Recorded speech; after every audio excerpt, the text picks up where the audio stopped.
안녕하세요. 오늘의 데일리 뉴스레터에 오신 것을 환영합니다.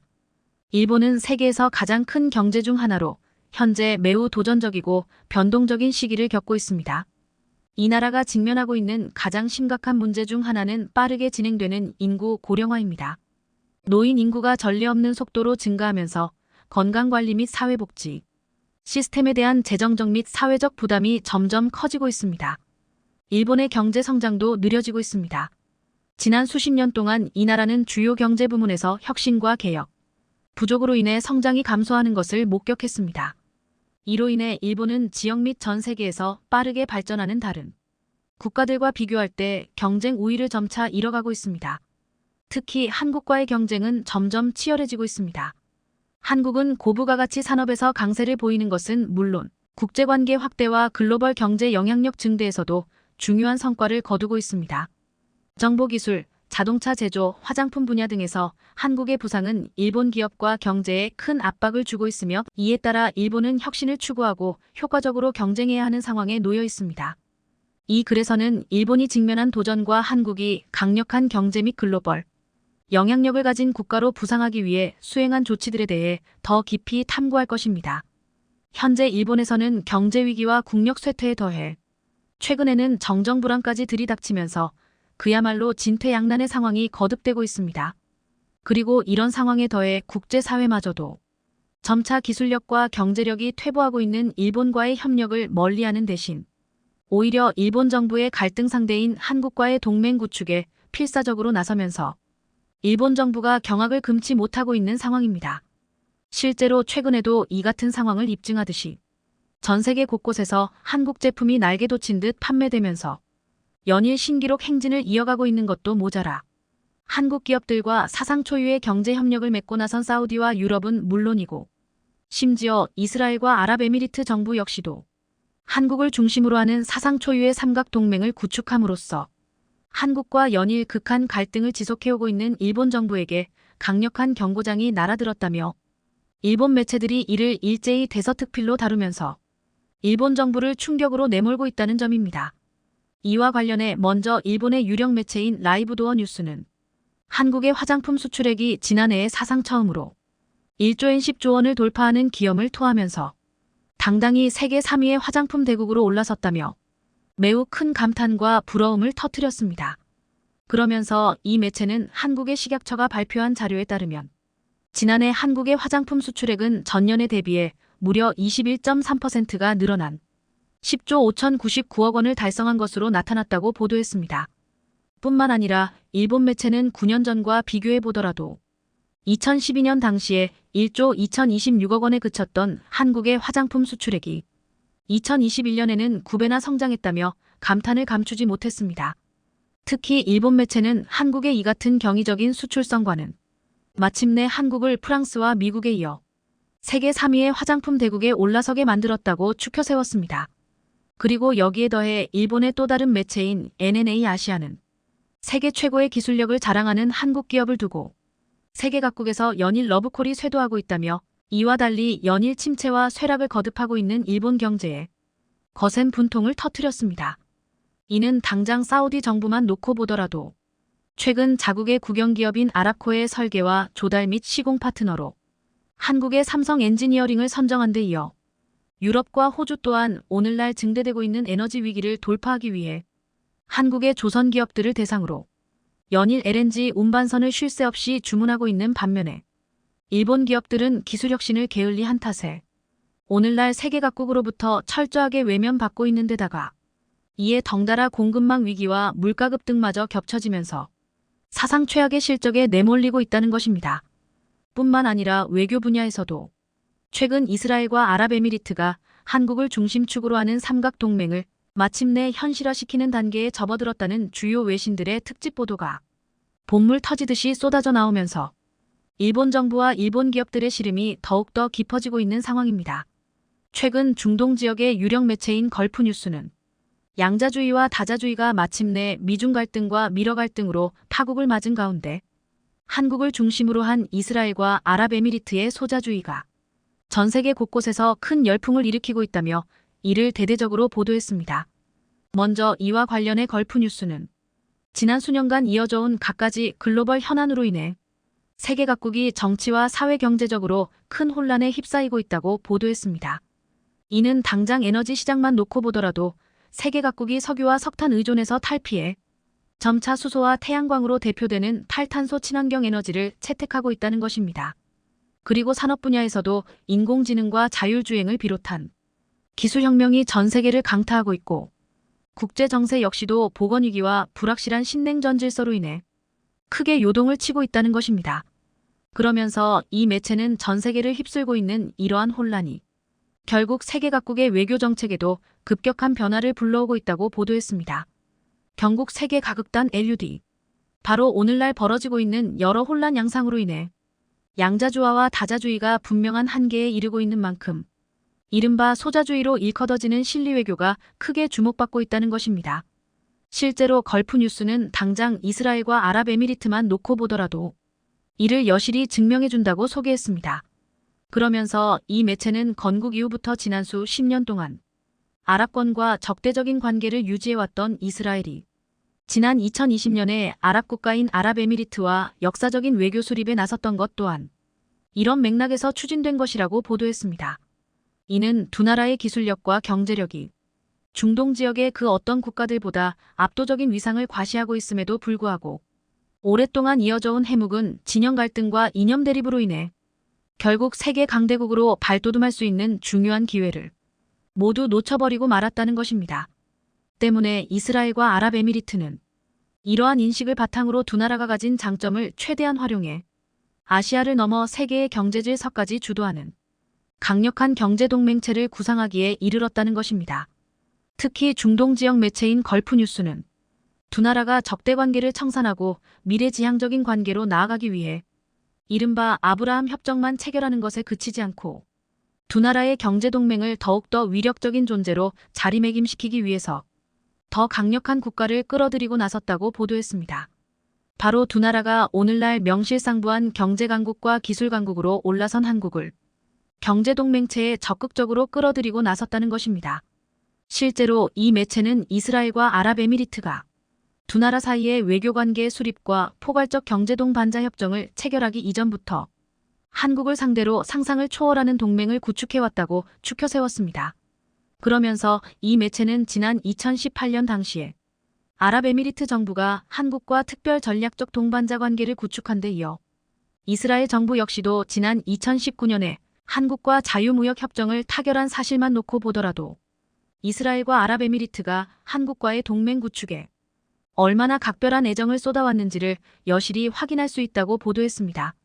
무엇보다 걸프 뉴스는 이스라엘과 아랍에미리트가 과거의 오랜 악연을 청산하고 새로운 미래로 나아가기 위해 이처럼 한국을 자신들의 동맹 중심축에 놓고 나선 것은 그만큼 두 나라가 강대국으로 발돋움하기 위해서는 한국과의 동맹 구축이 필수불가결할 수밖에 없기 때문이라고 보도했습니다.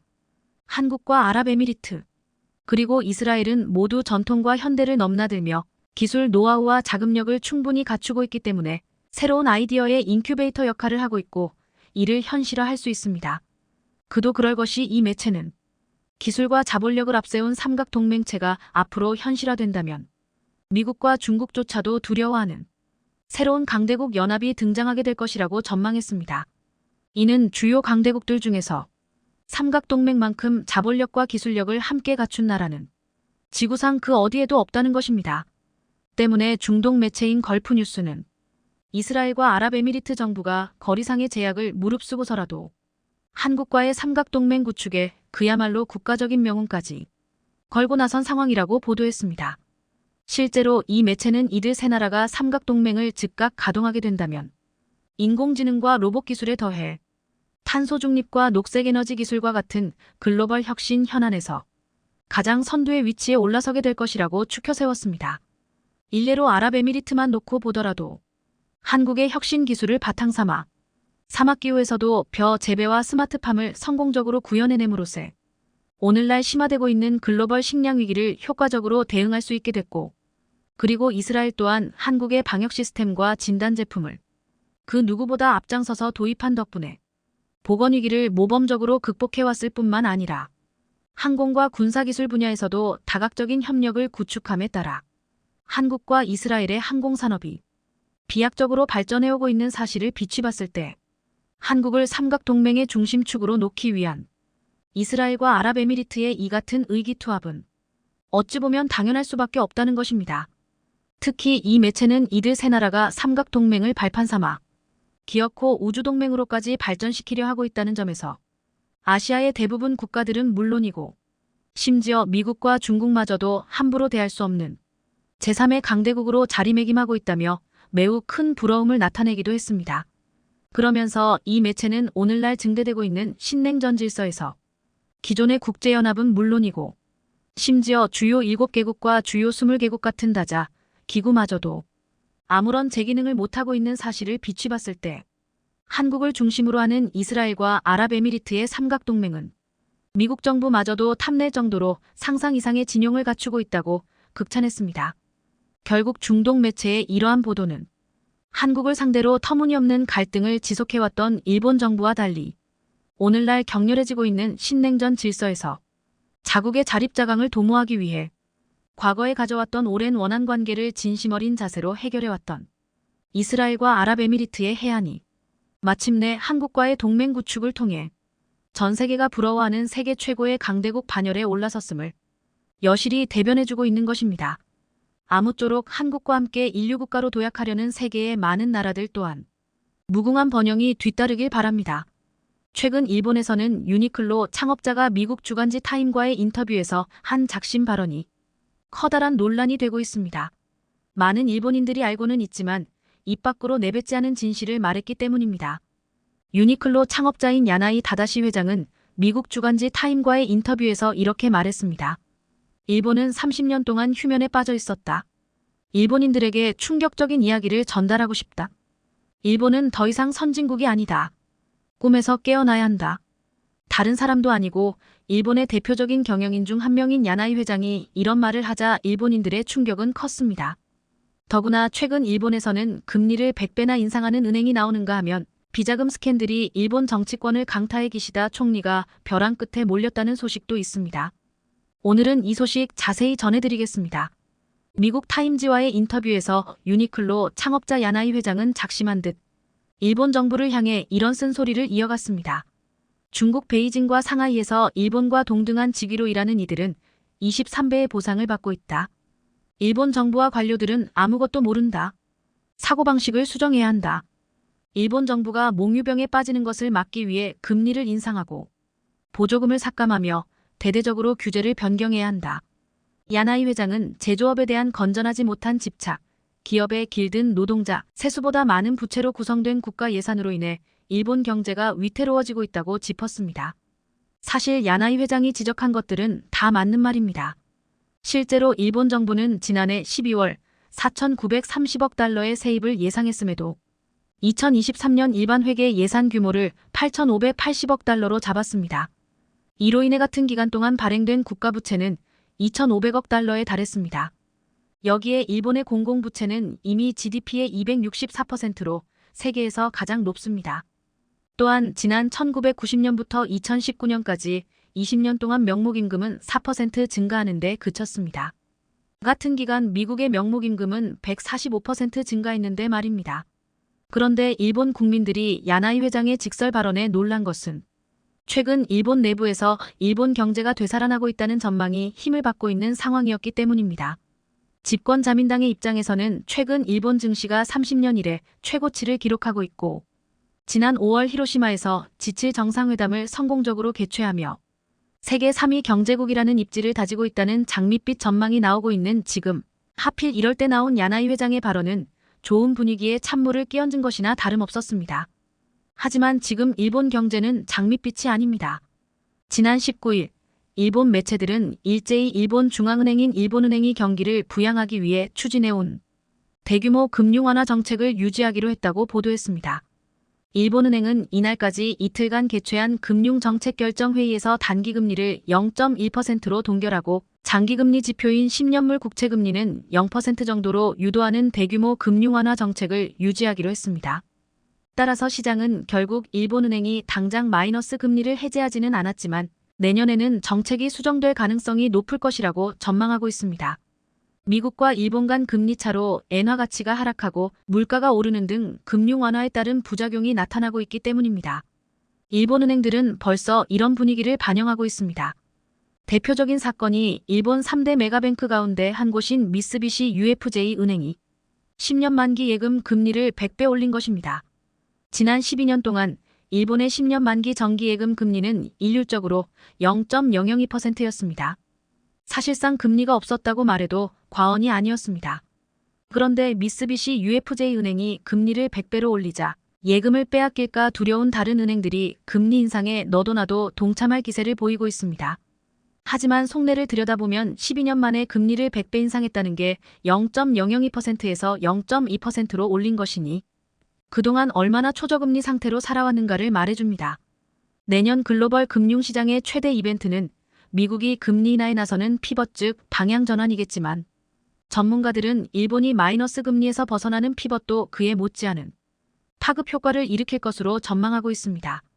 그럼 일본 정부는 왜 이렇게 금리가 오르는 것을 두려워하는 것일까요? 최근 엔화 가치가 30%나 급락한 일본은 통화와 외환 정책에 있어 진퇴양난에 빠져 있습니다. 급격한 엔저를 막기 위해 통화 정책을 긴축으로 선회할 수도 있지만 경제 회복세가 미미한 데다 막대한 국가부채의 이자 부담 때문에 금리를 올릴 수도 없는 실정입니다. 더구나 지금까지 해왔던 대로 외환시장에 직접 개입을 해도 보유한 달러만 소진할 뿐 환율의 방향을 돌리지 못하고 있습니다. 일본이 엔화 가치 추락의 속도를 늦출 가장 효과적인 방법은 미국처럼 통화 정책을 긴축적으로 가져가는 것입니다. 하지만 이는 국가부채가 GDP 대비 259%로 세계 최대 수준인 일본 입장에서 쉽지 않은 결정입니다. 일본 정가에서는 금리 인상은 곧 악몽의 시작이라고 보고 있습니다. 금리 인상으로 시중금리가 오르면 그만큼 정부가 내야 할 이자는 눈덩이처럼 불어나기 때문입니다. 일본은행과 일본 정부가 가장 피하고 싶은 시나리오는 금리가 급등하는 것입니다. 재무성에 따르면 금리가 1%포인트 오를 때 일본 정부가 내야 할 이자 부담은 2025년 기준 3조 7천억엔 약 35조 원 증가합니다. 금리가 예상보다 2%포인트 더 오르면 이자 부담은 7조 5천억엔이나 더 증가합니다. 금리를 조금만 올려도 일본 기업들의 실적에 미칠 악영향은 어마어마합니다. 금리가 올라서 유동성이 줄어들고 기업 실적이 악화되면 주식시장도 타격을 받을 수밖에 없기 때문입니다. 그래서 일본은행이 한사코 엔저를 포기한 게 아니며 출구 전략의 시작이 아니다라고 강조하는 것입니다. 지금은 일본 미디어들까지도 출구 전략이란 용어를 못 쓰고 대신 금융완화 수정이라는 모호한 표현을 쓰고 있는데요. 출구 전략을 출구 전략이라 말할 수 없는 상황. 참 눈물겨운 일입니다. 더구나 일각에서는 세계 최대 순채권국인 일본이 외환시장 개입을 위한 유동성 확보를 하기 위해 해외 자산 매각에 나서게 되면 자칫 세계 금융시장을 뒤흔들 수 있다는 우려도 나옵니다. 일본만의 문제가 아니라 세계 경제에 불똥이 튈 수 있다는 것입니다. 최근 블룸버그 통신은 일본이 보유한 미 국채가 8월 기준 1조 2천억 달러로 전월보다 345억 달러 감소해 3년 내 최저치를 기록했다면서 만일 일본이 달러 실탄을 확보하려고 보유한 미 국채를 팔 수 있다는 관측이 커졌다고 분석했습니다. 금리가 사실상 제로형인 엔화를 빌려 미국 등 금리가 높은 국가의 자산에 투자하는 엔 캐리 트레이드가 급격히 청산될 가능성이 높기 때문입니다. 이런 상황을 일본 정부가 가만히 손 놓고 있었던 것은 아닙니다. 불을 꺼보려고 24년 만에 시장 개입도 해봤지만 환율은 일시적으로 하락한 후 다시 상승했습니다. 정부 고위 관계자들의 구두 개입도 무용지물이었습니다. 통상 엔화 약세는 일본 입장에서 수출 경쟁력 강화, 관광 수입 증대 등의 효과를 내는 것으로 알려져 있었습니다. 하지만 지금은 제조업체들의 해외 진출로 수출 증대 효과가 예전만 못한 데다 글로벌 수요 부진, 일본 관광의 큰 손인 중국의 여행 제한 등으로 효과는 한정적이라는 분석이 우세합니다. 반면 수입 급증에 따른 무역 적자 확대, 가계 생활비 부담 가중 등 눈앞의 문제는 눈덩이처럼 커지고 있습니다. 이렇게 일본 국민들의 삶이 팍팍해지면 표는 떨어지게 되고 선거에서 질 게 뻔합니다. 이래서 자민당은 쉽사리 금리 인상을 결단하지 못하고 있는 것인데요. 이 와중에 자민당에서 거대한 스캔들마저 터져 안 그래도 더 이상 떨어질 곳도 없는 기시다 총리를 더 끌어내리고 있습니다. 일본 정가의 비자금 스캔들이 일파만파 번지고 있습니다. 도쿄지검 특수부는 지난 13일 비자금 스캔들에 연루된 일부 의원들의 비서 등 관계자들을 소환했습니다. 비자금 문제가 불거진 곳은 아베파였습니다. 아베파는 소속 의원들에게 매년 정치자금 모금 행사를 열면서 입장권 격인 파티권을 장당 약 18만 원에 50장씩 판매하도록 의무화했는데 일부 의원들은 그 초과 수익을 아베파나 의원실 장부 어디에도 기재하지 않은 채 비자금을 조성했다는 의혹을 받고 있습니다. 한 의원실 관계자는 소환 조사에서 파벌 측 지시로 초과 수익을 기재하지 않았다고 진술해 파문이 일었습니다.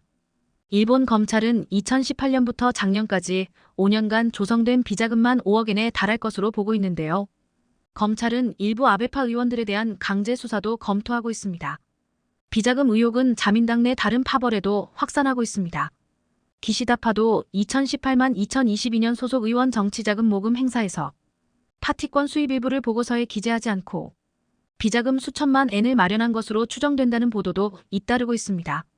다른 파벌인 니카이파도 비슷한 방식으로 1억엔의 자금을 조성한 것으로 의심받고 있습니다. 이런 가운데 기시다 후미오 일본 총리가 불법 비자금 의혹에 휘말린 자민당 최대 파벌 아베파 소속의 강요 4명을 비아베파로 교체했습니다. 차관급인 부대신과 정무관까지 포함하면 사실상 10명의 아베파를 경질했습니다. 그러면서 그 자리에 자신이 이끄는 기시다파 소속 의원들을 앉혔습니다. 하지만 기시다 총리의 최근 지지율은 매달 지지율 최저치 기록을 갈아치우고 있습니다. 일본 정계에서는 예산안이 국회를 통과하는 내년 3월까지 지지율이 계속 저조할 경우 기시다 오롯이 즉 기시다 총리를 끌어내리려는 움직임이 시작될 것이라는 전망까지 나오는 상황입니다. 최근 불거진 일본 정치권의 비자금 스캔들은 사실 터질게 터진 것이란 반응이 많습니다. 일본 니케이 신문은 최근 반세기 동안 지속된 초저금리 정책이 위기 회피에는 효과적이었을지 몰라도 정부와 기업의 개혁을 지연시킨 것은 부인할 수 없는 사실이다. 일본 경제가 성장하기 위해선 금리가 존재하는 세계로의 회귀는 피할 수 없다고 지적했는데요. 금리 폭등을 우려하면서 출구 전략이라 말도 못하고 계속 폭탄을 다음 정권에게 넘기면서 엔저의 종식을 선언하지 못하는 것을 보면 일본의 잃어버린 20년 병의 근본 원인은 경제가 아니라 정치일지도 모릅니다. 한국보다 연봉 3배, 계약기간 3년 보장, 차량주택자녀 학비 3대 혜택을 파격적으로 제공해주겠다. 삼성 디스플레이와 LG 디스플레이 등 국내 업체들이 LCD 시장을 지배하던 2010년대 중반 중국 업체들은 이른바 333조건을 제시하며 한국에 있는 핵심 기술 인력들에게 접근했습니다. 그리고 2020년대 들어 중국의 기술 유출 방식은 더욱 노골적으로 변하고 있습니다. 특히 한국 반도체, 디스플레이 첨단 기술 분야의 노하우를 가지고 있는 핵심 기술 인재를 빼가고 배치하는 방식도 갈수록 교묘해지고 있는데요. 편법으로 인한 중국의 추격이 거세지면서 한국 업체들도 피해를 최소화하기 위해 적극적으로 대응 중입니다. 그런데 최근 중국 디스플레이 산업에 암울한 소식이 전해지며 중국 기업들이 충격먹고 좌절하고 있습니다. 반면 한국에겐 대박 호재 소식이 될 것으로 보이며 첨단 분야에서 중국과의 격차를 크게 벌릴 수 있을 것으로 분석되고 있습니다. 과연 어떤 소식인지 자세히 알아보겠습니다. 국내 대기업 출신 어씨는 4년 전 연봉 3억 원을 주겠다는 제안에 중국의 대형 디스플레이 업체로 이직해 LCD 기판 설계 업무를 맡았습니다. 자녀까지 모두 데리고 중국행을 결정했지만 지난해 말 돌연 이 회사로부터 더는 일할 수 없게 됐으니 다음 주까지 자리를 비워달라는 황당한 통보를 받았습니다. 퇴직금도 받지 못한 채 쫓겨나다시피 회사를 나온 어씨는 최근 국내로 돌아와 귀농을 준비 중입니다. LCD 시장 분야에서 저가 공세로 시장을 장악한 중국 기업이 최근 현지의 한국 기술진 상당수를 정리한 것으로 알려졌습니다. 과거 LCD 공정 기술을 확보하기 위해 스카우트했던 국내 인력이 더 이상 필요가 없어지자 토사구팽한 것 아니냐는 해석이 나오고 있습니다. 그런데 중국은 LCD를 넘어 국내 기업이 핵심 기술을 보유한 OLED 분야에서는 빠른 속도로 한국을 추격하고 있어 인재기술 유출로 또다시 시장을 내주는 사례가 반복될 수 있다는 우려가 잇따르고 있습니다. 최근 관련 업계에 따르면 BOE, CSO, THKC 등 중국의 주요 디스플레이 업체들이 지난해부터 한국 출신 임직원을 잇따라 해고한 것으로 알려졌습니다. 현재까지 파악된 인원만 최소 100명 이상입니다. 이들 대부분은 삼성 디스플레이와 LG 디스플레이에서 LCD 기판 설계 생산을 맡았던 인력을 빼간 것으로 알려졌는데요. 특히 이들 기업 중 상당수는 한국 엔지니어에게 퇴직금조차 주지 않고 쫓아내다시피 한 것으로 전해집니다. 이직 당시 3년의 계약 기간을 보장했으나 중국으로 옮긴 지 1년도 되지 않아 가차없이 내버려진 것입니다. 이것이 바로 한국의 기술을 중국으로 가져간 인력의 최후인 것인데요. 중국은 이들의 노하우에 힘입어 핵심 기술을 빠르게 흡수해 전 세계 LCD 시장을 장악했습니다. 올해 중국의 LCD 패널 생산 점유율은 70%를 넘어 세계 시장을 좌우하고 있습니다. 업계에서는 이와 비슷한 방식으로 OLED 분야에서도 중국의 주도권을 빼앗길 위기에 처해 있다는 우려의 목소리도 나옵니다. 실제로 한국과 중국의 OLED 시장 점유율 격차는 2018년 91.9%포인트에서 지난해 59.1%포인트까지 좁혀졌습니다. 이제 중국 업체의 시선은 국내 OLED 기술자를 향하고 있습니다. 현재 최대 경쟁자로 꼽히는 BOE에만 한국 출신 OLED 핵심 분야 기술진이 50여 명 근무하는 것으로 알려졌습니다. BOE는 최근 스마트폰용 OLED 시장에 진출해 삼성 디스플레이를 뒤쫓고 있습니다. 특히 아직 생산 수율이 낮아 앞선 OLED 양산 노하우를 가진 국내 기술진 영입을 끊임없이 시도하고 있습니다. OLED의 경우 기술 난도가 높아 공정의 성패가 핵심 기술 인력이 보유하고 있는 미세한 노하우에 좌우됩니다. 인재를 빼가고 배치하는 방식도 갈수록 교묘해지고 있습니다. BOE나 CSOT 같은 중국 기업은 한국 업체가 이직 사실을 쉽게 알지 못하도록 자회사나 연구기관 등을 만들어 한국 인력을 위장 취업시키기도 합니다. 국내 업체로선 퇴사자가 실제 중국 기업으로 넘어갔는지를 쉽게 확인하기가 어렵습니다. 중국의 추격이 거세지면서 국내 업체도 방어에 나섰습니다. 지난 6월 삼성 디스플레이는 BOE를 상대로 특허 침해 소송을 제기했습니다. 삼성이 개발한 OLED 디스플레이 특허 4종을 BOE가 무단 도용했다고 본 것입니다. 삼성이 특허를 침해당했다고 주장하는 기술은 아이폰 12 이후 사용된 모든 아이폰의 OLED 디스플레이 특허 4종입니다. 또 11월에는 미국 국제무역위원회 ITC에도 BOE를 영업비밀 침해로 제소하기도 했습니다. 최권영 삼성 디스플레이 부사장은 지난 삼성전자 실적 발표 현장에서 최근 들어 우리의 지적 자산에 대한 도용 및 침해 행위가 늘어나고 있다며 더 이상 간과할 수 없는 수준이라고 판단하고 법적 제재 등 다양한 방안을 강구하게 됐다고 밝혔습니다. 이는 BOE 특허 침해를 바라보는 삼성의 시각이자 강경 대응을 천명한 것입니다. 결국 미국에서도 BOE에 대한 칼을 빼들었는데요. 미국 국제무역위원회 ITC가 삼성 디스플레이의 중국 BOE 제소권에 대한 조사 개시를 결정했습니다. 지난 12월 1일 ITC는 삼성 디스플레이가 BOE와 BOE 자회사 등 8개 회사를 영업비밀 침해 혐의로 제소한 건에 대해 조사에 착수했다고 밝혔습니다. 안 봐도 답이 나오는 사건으로 조만간 BOE에 대한 철퇴가 내려질 것으로 전망되고 있는데요. 이렇듯 BOE에 대한 리스크가 부각되자 OLED 주요 고객사들도 당연히 한국을 선택하고 있습니다. 업계에 따르면 다양한 IT 기기에도 최근 OLED 채택이 높아지고 있는 가운데 세계 최대 게임 플랫폼 중 하나인 스팀을 운영하는 밸브의 스팀덱에 이어 닌텐도 역시 차세대 OLED 패널 공급을 위해 삼성 디스플레이와 협의를 진행 중인 것으로 알려졌습니다. 두 회사는 모두 중국 BOE에서 공급받는 선택지도 염두에 뒀으나 삼성이 제기한 특허 침해 소송에 따른 리스크가 부담스러워 삼성 쪽으로 방향을 선회했다는 분석이 나옵니다. 업계에서는 스팀덱과 닌텐도에서 삼성 OLED를 채택한 것을 신의 한 수로 평가받고 있는데요. 왜냐하면 이보다 앞서 BOE의 뒤통수를 맞고 사기당한 애플의 사례가 있었기 때문입니다. 애플은 아이폰 15 시리즈에 들어갈 OLED 업체 선정 당시 수급 리스크 분산을 위해 삼성 디스플레이와 함께 BOE에도 납품 계약을 맺었습니다. 그런데 BOE가 다이내믹 아일랜드 홀 디스플레이 가공 등에서 기술력이 뒷받침되지 않아 아이폰 15의 출시 일정에 차질이 생긴 것인데요. 덕분에 삼성 디스플레이가 아이폰 15와 아이폰 15 플러스에 탑재될 OLED 초도 물량을 단독 공급하게 되었습니다. 그 후 3개월 뒤 BOE는 결국 애플의 승인을 얻긴 했으나 지금 최악의 상황을 맞이하고 있습니다. 삼성보다 3개월이나 늦게 애플에 공급하기 시작하면서 4분기에는 애플에 더 많은 물량을 공급하겠다고 밝힌 BOE에게 치명적인 문제가 생긴 것입니다. 최근 중국 BOE가 아이폰 15용 패널 수율이 낮아 큰 어려움을 겪고 있다고 하는데요. 12월 초 업계에 따르면 BOE가 생산하는 아이폰 15 기본형 OLED 패널 수율은 현재 30% 정도이거나 그 이하로 추정된다고 알려졌습니다. BOE는 아직까지도 홀 디스플레이라는 기술 장벽을 넘지 못하고 있는 것으로 알려졌습니다. 반면 삼성의 OLED 수율은 90% 이상으로 알려지고 있는데요.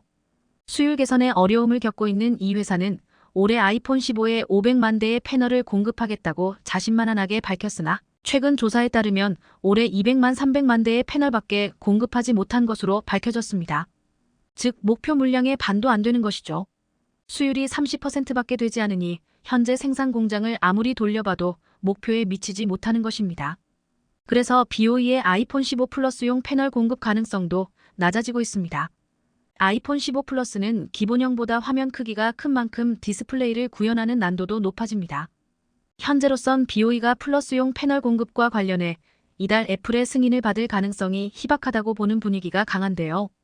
BOE의 아이폰 15 플러스용 패널 수율은 기본형보다도 낮은 상황입니다. 역시나 BOE가 소화하지 못하는 패널 물량은 삼성 디스플레이로 즉시 넘어가게 됩니다. 삼성은 아이폰 15 기본형, 플러스, 프로, 프로맥스 등 신형 아이폰 전 모델의 패널을 공급하고 있습니다. OLED 점유율에서 삼성 디스플레이는 당분간 독주를 이어갈 가능성이 커졌습니다. 시장 조사업체 DSCC에 따르면 아이폰 15 시리즈 패널에서 삼성 디스플레이의 점유율은 91%를 차지했습니다. 상황이 이렇자 BOE는 무리수를 두게 됩니다. 수율이 나오지 않으니 절대적인 생산량을 늘려서 물량을 맞춘다는 것인데요.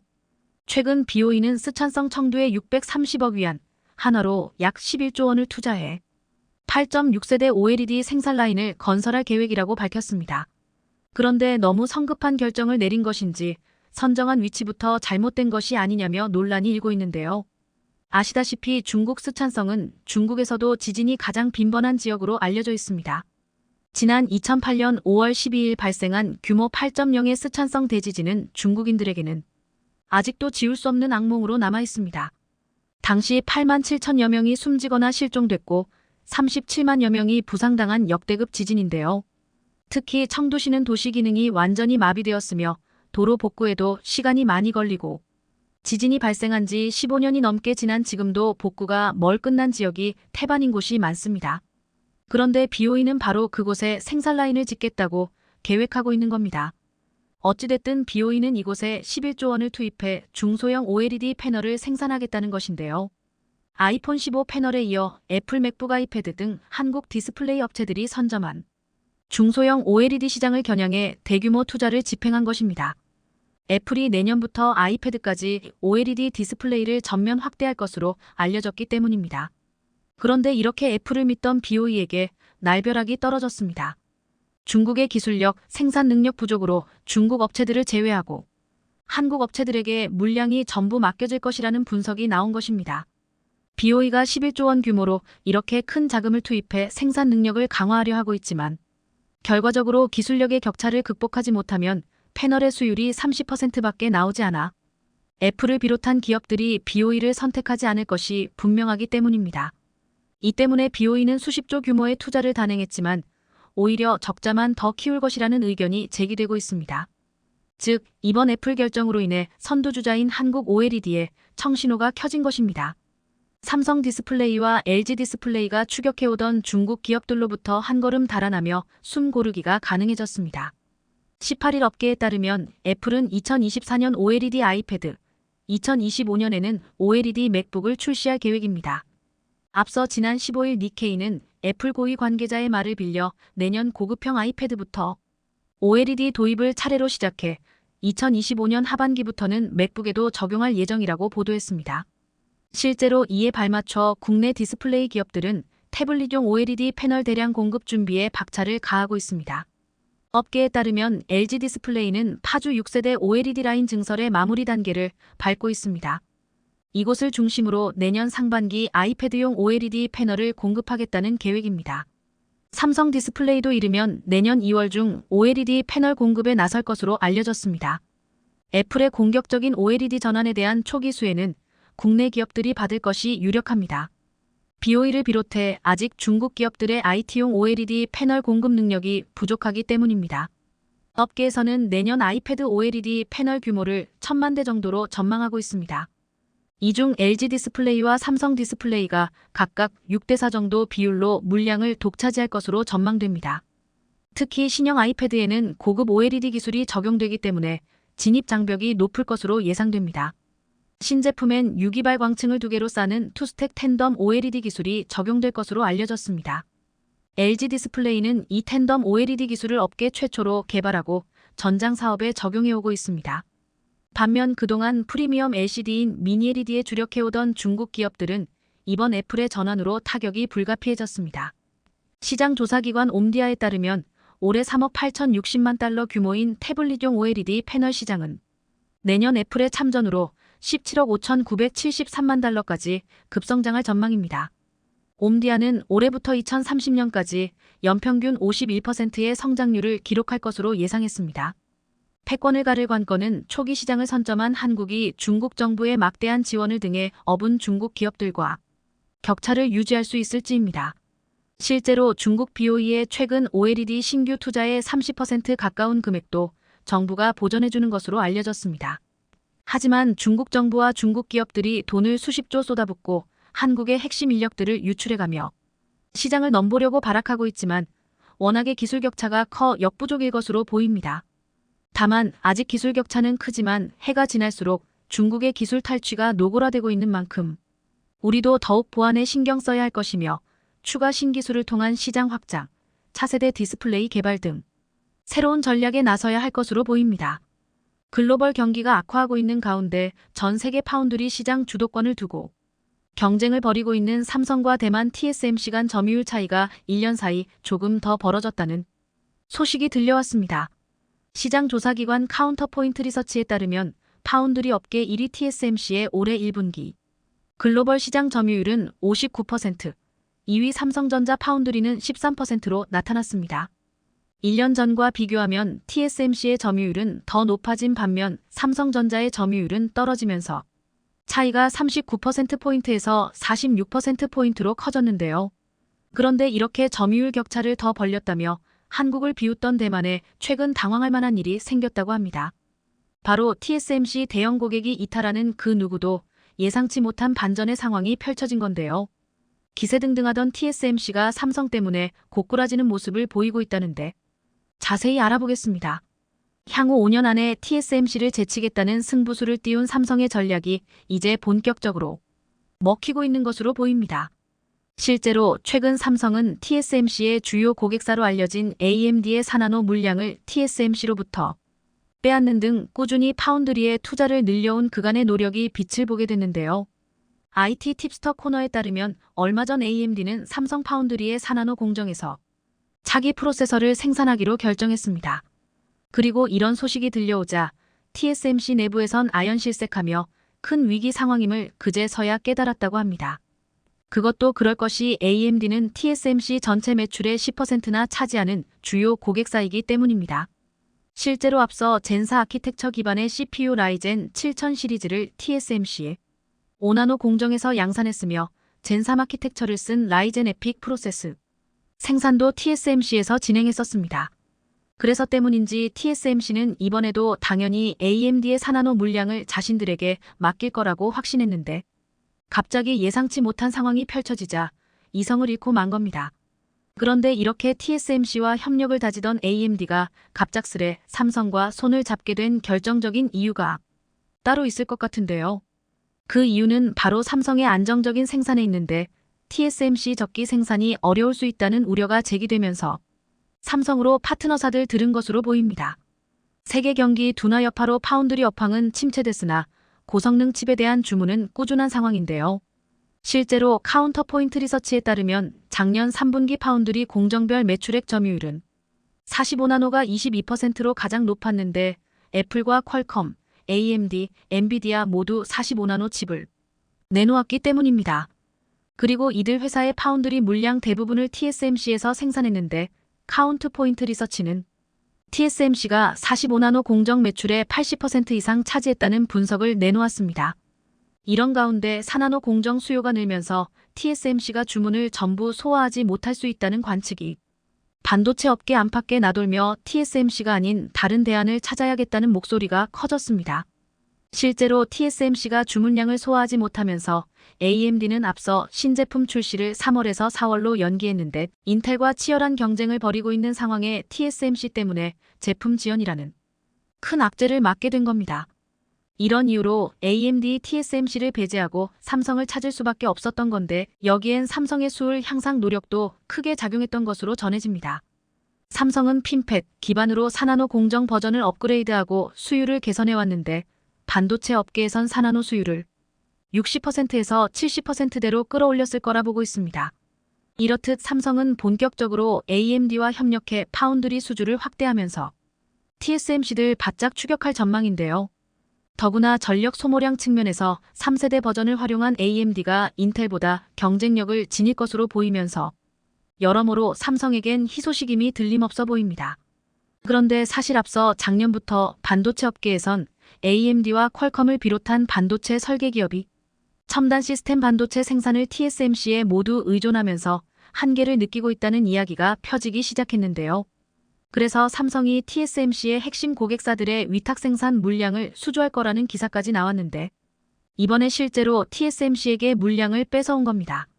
더구나 인텔보다 2세대 가까이 앞선 TSMC의 최신 공정을 활용해 CPU를 내놓은 AMD가 애매한 성능 향상과 높은 가격으로 인텔에 밀리게 되자 TSMC를 외면하게 된 것으로 보입니다.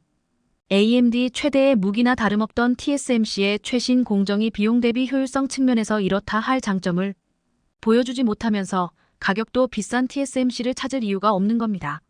실제 작년 10월 인텔이 공개한 CPU 6종을 벤치마크 결과 한 달 앞서 나온 AMD를 넘어서는 성능을 보이면서 호평을 받았습니다. 인텔은 기존의 10nm 공정에서 제품을 생산했고 AMD는 TSMC의 5nm 공정으로 생산했지만 2세대나 앞서 있는 TSMC의 공정을 사용하고도 칩의 가격 대비 성능 측면에서 인텔에 밀린 겁니다. 이런 상황이 펼쳐지자 반도체 업계에선 AMD가 인텔에 밀린 게 TSMC의 공정을 맡긴 이유가 크다며 앞으로는 삼성에게 더 많은 기회가 올 거란 전망이 있었습니다. 이렇듯 최근 TSMC는 절체절명의 위기를 맞은 것으로 보이는데요. 실제로 TSMC는 설비 투자를 대규모로 줄이고 저조한 서비스를 내놓는 등 힘이 빠지고 있는 중으로 삼성이 TSMC의 독주에 제동을 걸 기회를 잡았다는 분석이 나옵니다. 실제로 TSMC의 올해 설비 투자 규모가 대폭 줄었다는 점은 삼성 입장에선 기회 요인으로 작용할 전망입니다. TSMC는 이달 9일 열린 이사회에서 5천억 원 규모의 반도체 생산 라인 투자 안건을 의결했는데 지난 2월 이사회 때의 설비 투자 안건보다 무려 2배 가까이 급감했습니다. 그런데 현재 대만 언론과 외신은 TSMC의 올해 설비 투자 규모가 당초 4,247조 원에서 3,642조 원으로 더 줄어들 거라는 관측입니다.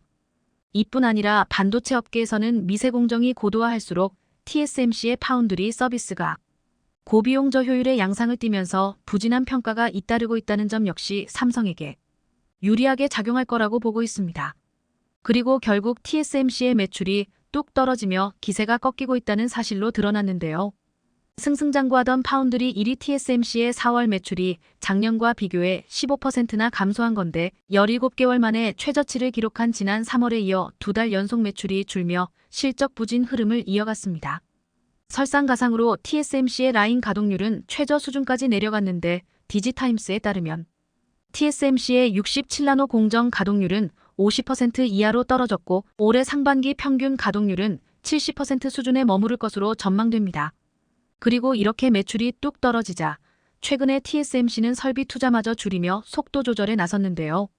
TSMC의 올해 매출이 2015년 이후 처음으로 감소할 거라는 관측이 나오고 있는 가운데 TSMC가 이달 열린 이사회에서 투자를 절반으로 확 줄였다고 앞서 말씀드렸는데 삼성만은 전혀 다른 행보를 보여 주목을 받고 있습니다. 삼성은 올해에만 50조 원에 달하는 파운드리 설비 투자를 진행할 계획으로 이 가운데 2030%에 달하는 10조 15조 원을 파운드리에 투입해 추격 찬스를 잡겠다는 겁니다. 이런 가운데 삼성 파운드리의 두드러진 성장세는 수치로도 확인되고 있습니다. 옴디아에 따르면 삼성 파운드리 사업부는 작년에 208억 달러의 매출을 올려 사상 처음으로 연매출 200억 달러를 넘어섰습니다. 또 삼성 파운드리는 시스템 LSI 사업부에서 독립한 첫 해인 2018년과 비교해 연평균 16%나 성장하며 상승세를 타고 있는데요. 최근엔 자율주행 자동차용 칩, 서버용 칩 등 설계도를 들고 삼성 파운드리를 찾고 있다는 소식이 반도체 업계에서 소문이 났다고 합니다. 물론 미국계 빅테크 기업으로부터 주문도 꾸준히 늘고 있는 상황입니다. 삼성은 앞서 AMD에 이어 퀄컴과 구글을 고객으로 확보하며 거센 추격을 해오고 있습니다. 실제로 삼성은 구글의 스마트폰 픽셀 8에 탑재되는 텐서 3 칩을 4나노 3세대 공정에서 양산하기로 했으며 퀄컴의 새 모바일 AP를 삼성의 4nm 기반으로 생산할 것으로 보입니다. 이외에도 미국 AI 반도체 기업 암바렐라, 자율주행차 반도체 개발업체 모비라이 등도 삼성의 고객사입니다. 그런데 이제 삼성의 영향력은 차량용 반도체까지 확산될 것으로 보이는데요. 최근 이재용 삼성 회장이 테슬라 CEO인 머스크와 깜짝 회동을 하며 자동차용 반도체 디스플레이 협력이 본격적으로 시작될 거라는 시그널을 보내왔습니다. 실제로 이재용 회장과 머스크 두 사람이 따로 자리를 마련해 만난 건 이번이 처음으로 첨단 차량용 반도체와 관련한 기술 동맹에 대해 진지한 대화가 오간 것으로 전해집니다. 현재도 테슬라는 삼성 파운드리 사업의 주요 고객사로 테슬라 전기차에는 삼성의 메모리 반도체가 다수 탑재됐는데 앞으로 또 어떤 협력이 있을지 기대가 됩니다. 그리고 마침내 삼성은 세계 최초 반도체 전용 데이터 센터까지 만들어 반도체 생산 공정의 혁신을 이루겠다는 원대한 계획을 드러냈는데요. 반도체 설계 및 공정 데이터를 한 곳에 모아 기술 개발과 공정 자동화에 활용하는 통합 IT 인프라를 조성하겠다는 건데 이를 위해 최근 경기 화성 캠퍼스 근처에 화성 고성능 컴퓨팅 센터 신축 작업에 돌입했습니다. 완공되면 건물 전체가 데이터 센터로 활용될 것으로 보이는데요. 이런 삼성의 기세를 보면 TSMC의 기술을 따라잡는 건 물론 시장 1등도 예상보다 더 빨리 달성할 것으로 보입니다.